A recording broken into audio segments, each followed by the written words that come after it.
இல்லை நான் நகைச்சுவை மன்னன் சொன்னால் நான் எனக்கு ஒரு 15 வயசு இருக்கும். எங்கள் அப்பா இறந்தபோது டேக் ஹவுஸில் வேலை கிடச்சி அதில் இந்த கொக்கு வில்ல ஆனைக்குள்ளே தாண்டி போனால் மார்க்கண்டு பெரிய பயங்கர பணக்காரன், அவர் ஏஜெண்ட்டு. ஆனால் நான் கம்பெனியில் வேலை பார்க்குறேன். குமார், கைலாசன்று நண்பர்கள். இவங்க என்ன செய்வாங்கன்னா எனக்கு 15 வயசு, இவங்களுக்கு 23 வயசு. எல்லோரும் எம்ஜிஆர் ரசிகர். அவர் சொல்லுவாங்க, டே அந்த நான் லைன் பண்ணுற பொட்டை வருது பாட்டு படிக்கிறான்ட்டு. என்ன பாட்டு படிக்க? அப்போ தான் படிப்பேன். அவங்க சொல்லி தந்த படிப்பேன்.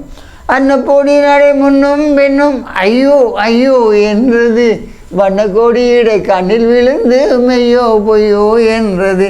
அன்ன பொடி நடை முன்னும் பெண்ணும் ஐயோ ஐயோ என்றது, வண்ண கொடியிடை கண்ணில் விழுந்து மெய்யோ பொய்யோ என்றது. அதோட அந்த புள்ள கிராஸ் பண்ணி போச்சு, திரும்பி வந்துச்சுது. டேய் உண்ட முகத்தை கண்ணாடியில் பார்த்துக்கிறான்னு கேட்டுது. நான் கேட்டேன், ஏம்மா அண்டு ஏண்டா ஒருக்கா சிரியன்னு சொல்லிச்சு. சிரித்தேன். இடே உங்கள் அம்மா உன்னை அமாவாசையில் கற்றுருக்கா, உனக்கு அன்னப்படி வடிவான புள்ள. ஆனால் அது நான் லவ் பண்ணிடலாம், அவன் மார்க்கெட்டு தான் லவ் பண்ணா புஷ்பவில்லை. ஐயோ அதோட தெரிஞ்சு இன்னொருக்கா படித்தேன்னா செருப்பால் அடிப்பான். என்னடா எம்ஜிஆர் பாட்டு எங்கே படித்தாலும் அடிக்கிறாங்களேண்டு. அப்புறம் அடுத்த நாள் மார்க்கண்டு குட்டுனான். டேய் நான் ஏன்டா லவ் பண்ணுறது சொல்லிட்டேன். அடுத்த நாள் ஒவ்வொரு நாளும் அந்த பிள்ளைகள் படிக்கும்போது வந்து ஜப்னா கோபுரம் அடிக்கும்போதுனால லேக் ஹவுஸ், அதனால் எல்லோரும் நிற்பாங்க. நான் ஒரு ஆள் தான் சின்ன ஆள், எல்லோரும் 27 வயசு. அப்புறம் இன்னொரு குமார் லவ்வர் வந்த போது சொன்னாங்க, இந்த பாட்டு படிக்க சொல்லி இந்த ஜிவாசீர பாட்டை படிக்கிறாங்க. அந்த பிள்ளை அந்த எங்கட பேப்பர் கேட்கும் போது நடையா இது நடையா இது நாடகமன்றோ நடக்குது, இடையா இது இடையா அது இல்லாதது போல் இருக்குது, வெள்ளிக்கண்ணு மீனா வெளி போன போனா தைய தக்க தை. அந்த பிள்ளை வந்துச்சுங்க திரும்பி. ஆனால் அவள் யாழ்ப்பாணத்தில் அவள் உலக அழகு ராணி தான் இருக்கணும். எனக்கு தெரியாது இவங்க லவ் பண்ணுறாங்க. வந்து கேட்டால் வந்து கேட்டேன்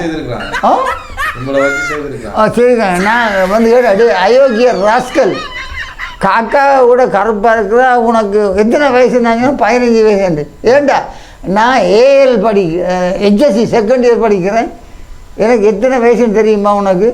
உன்னை பஸ் ஸ்டாண்டில் கண்டேன், உனக்கு தெரியும் நீ பேப்பர் இங்கே கொடுக்குறது, உன்னை அப்படி கையை காலை முறிஞ்சு போடுறோண்டு.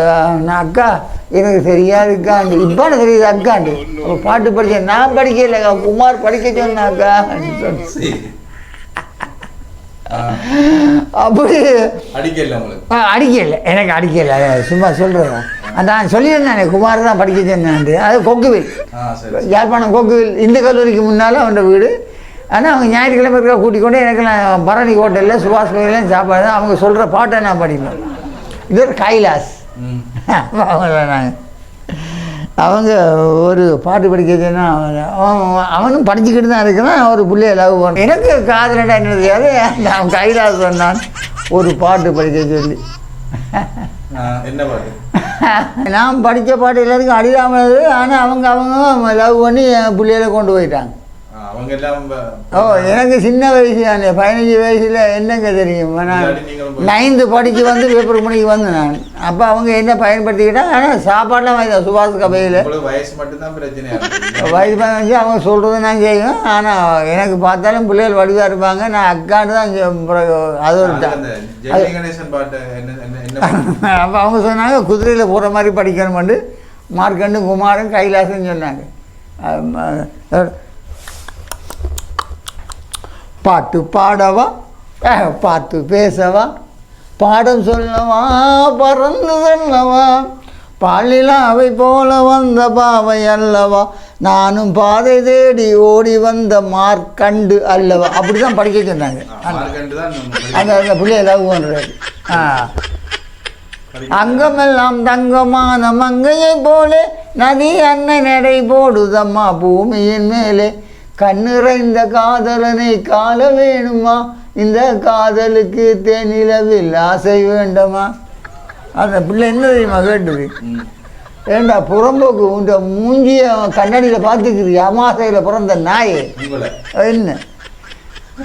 ஏண்டா அவருக்கு சிரிச்சேன்.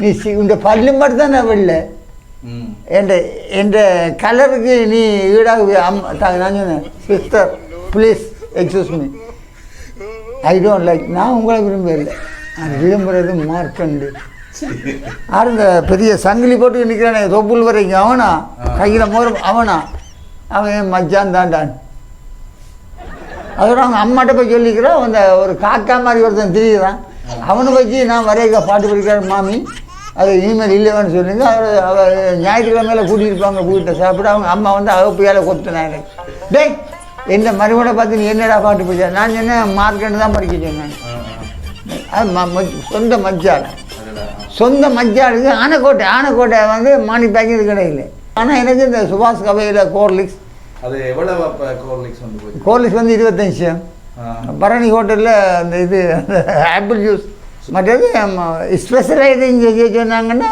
மலையன் கவையை கொண்டு பட்டை சாம்பார் இதெல்லாம் வாங்கி தருவாங்க அவங்க செட்டாக வந்து அப்படி அவங்க சொல்கிறத நான் செய்யணும் ஏன்னா எனக்கு 15 வயசு தானே அவங்களுக்கு பெரிய வயசு சாப்பாட்டில் எனக்கு இந்த விவரம் புரியல எங்கள் அண்ணன் மாதிரி சொல்கிறாங்க ஆனால் ஒன்று கே மார்க்கண்டே இப்போது நான் சாப்பிட இறந்து விட்டார் ஆனால் அவன் பணக்காரன் தானே தகப்பனே புஷ்பவில்லா உண்டு இப்போது டீச்சர்ஸ் மடத்தை கொடுத்து விட்டார்கள் அதோட தொடர்ச்சியாக நீங்கள் இங்கே மற்ற டீச்சர் அடி பண்ணினது அவங்க தான் உங்களை பழக்கி எடுத்தது போல அவங்க தான் ட்ரைனிங் கொடுத்தா அடி வாங்கினது அந்த ட்ரைனிங் அதான் மற்றது இன்னொன்று அந்த அங்கே ஜாஃபினாவில் வந்து பஸ் ஸ்டாண்டில் வந்து அவங்க சொல்லிக்கிறாங்க எம்ஜிஆர் படம் போடுன்னா அந்த அவங்க சொல்லி தருவாங்க இந்த பாட்டு படிக்கணும் போட்டியில் வந்தாங்க அவங்க இந்த அப்போ அந்த கோப்பாய் 752 போட்டிருப்பாருங்க பொய் சொல்கிறேன்னு நம்பர் வருமா கபடி லிஸ்ட்டுக்கு நான் பேப்பர் கொடுப்பேன் அப்போ எம்ஜிஆர்னா எனக்கு உயிர் தான் அது நிறைய வாங்கியிருக்கேன் அப்புறம் சொல்கிறேன் அப்போ அந்த கோப்பாய் போல் கபடி லிக்ஸ் வந்து ஹோட்டல் இருக்குது தெரியுமா அதில் போய் நான் உண்மையிலே நான் எம்ஜிஆர் வருயன் ரசிகன் இல்லை வருயன் சிரித்தாலும் போதுமே சொல்ல அந்த புட்டை எடுத்து கோபாசிலேருந்து செருப்பால் வேணுமோன்னு